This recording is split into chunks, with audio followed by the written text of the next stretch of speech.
Hello दोस्तों। जैसा कि हम सब जानते हैं, छठ पूजा के दिन सूर्य देवता और छठी मैया की पूजा विधि विधान से की जाती है। लेकिन क्या आप जानते हैं इस पर्व को कब से मनाना शुरू किया गया? भगवान सूर्य की आराधना कब से की जाने लगी? इसका इतिहास बहुत ही पुराना है। आइए चलिए जानते हैं।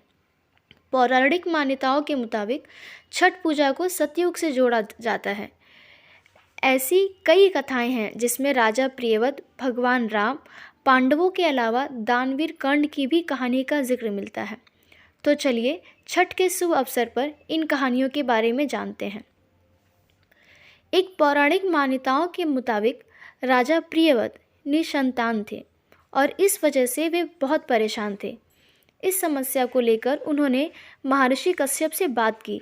उस समय महर्षि कश्यप ने पुत्र प्राप्ति के लिए यज्ञ कराया। इस यज्ञ में बनाई गई खीर को राजा प्रियव्रत की पत्नी को खिलाई गई।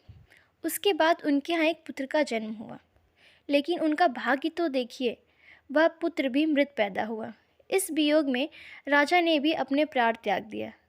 उसी समय ब्रह्मा की मानस पुत्री देवसेना ने राजा प्रियव्रत से कहा कि मैं सृष्टि की मूलभूत के छठे अंश से उत्पन्न हुई हूँ, इसलिए मेरा नाम षष्ठी भी है।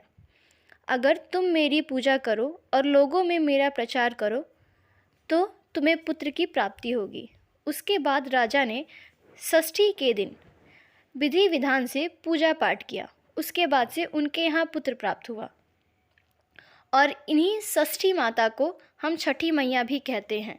उसके बाद से ही ये मान्यता हो गई कि जिसे भी पुत्र की प्राप्ति नहीं हो रही है वो षष्ठी मैया यानी कि छठी मैया की पूरे विधि विधान से पूजा करे तो उसे पुत्र की प्राप्ति अवश्य होती है।